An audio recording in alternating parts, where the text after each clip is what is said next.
San Francisco and Silicon Valley, golden names, synonymous with the ideal of the successful entrepreneur. That promise has helped attract 250,000 Brits to this part of Northern California.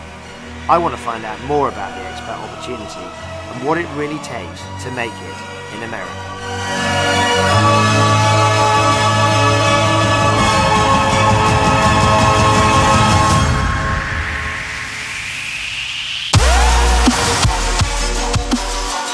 We're here at the beautiful Battery, a club that has transformed a regenerated piece of downtown San Francisco. It embodies the get up and go of this city. But most importantly, it's been delivered by a Brit. And I'm joined today by 3 Brits abroad who have actually made their fortunes here in San Francisco. Michael, I mean, you sold B-Ray for $850 million, I believe. You know, a massive success story from a British starting point. David, you know, your sort of AIM listings has shot through the roof. And John, I mean, just the level of exposure that your technology has in terms of the market. So what does that, just give us that sense of actually what it means to be at the helm of those sorts of companies. I mean, it's as scary as hell, really. It's, I didn't actually enjoy it too much. You didn't enjoy it? No, I really loved the early days of building something. And then as we became a bigger company, it just became bureaucratic. Do you lose control? To some extent, you end up a lot of time. I mean, I started just spending all my time coding and creating, and that felt really fun. And then you end up spending a lot of time in meetings. I mean, the first 18 months, it's 2 of us working in our respective flats, I don't know, on the phone all the time, number 1 on speed dial rather than my fiance, because you're talking so much, you're working so closely together.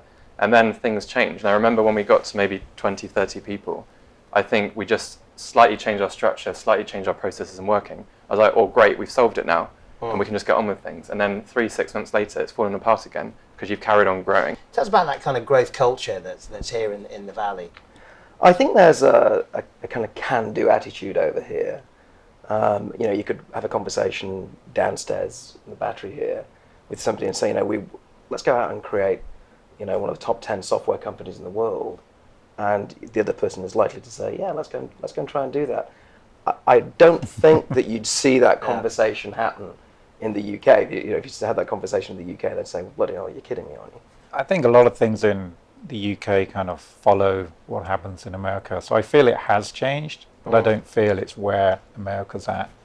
I mean, in America, you can have the craziest idea in the world and keep a perfectly straight face whilst having a conversation about it. And no one makes fun of you. And they're like, oh yeah, that could work, couldn't it? It's a very youthful culture here. I mean, you know, one of the things in your office, David, I mean, it's full of youthful culture where the world is there to be gripped by the throat. I mean, is that what it's about? Yeah, I mean, we're seeing sort of a tech renaissance happening right now. There's, you know, lots of things that were previously not feasible are now becoming feasible. And, you know, I'm going to tell you that big data, the Internet of Things, commoditization of data centers is a major driving force for all of that. And guess what? The people doing that are all 20-something-year-olds. There's a stat in doing the rounds at the moment that among young people, 60% of British youngsters want to have a career in business, but only about 12% want to go into science. So obviously this part of the world shows you that actually science is one of the best ways into business, isn't it? In terms of, you know, you guys are the living embodiment of what science degrees can do for entrepreneurship. I'm just following up from that point. There's a relationship over here between research and business. The research projects often become a business at the end of the day. In the UK, it's research for research's sake, and maybe that will get applied at some point in the chain. David, I mean, you talked about the fact that you were going to get here no matter what. I mean, this was always an objective. Why? What drew you here? Because this is where venture capital actually lives and breathes and funds those early stage businesses. I think there's probably 10 times more of everything out here, is the way I describe it. So if you want to go and raise money, there are probably, I don't know, hundreds of firms here.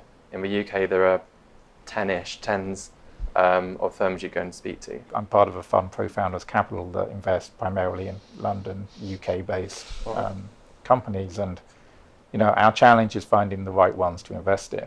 But we are one of quite a few people who are actively looking to invest in the UK. The problem is you need more than a great idea, you need execution. And I think that's where some of the London companies find it harder, is that I think ideas are kind of cheap and easy, not to put them down, but The ability to execute, and I think to your point earlier, is a lot harder, and that skill set and ability to follow through is really what's required.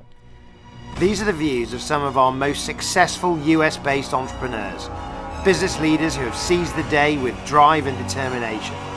The message from these Brits abroad is this: that profit is realised from potential, and potential relies on the raw materials of ambition and optimism. From that come companies that are simply world class.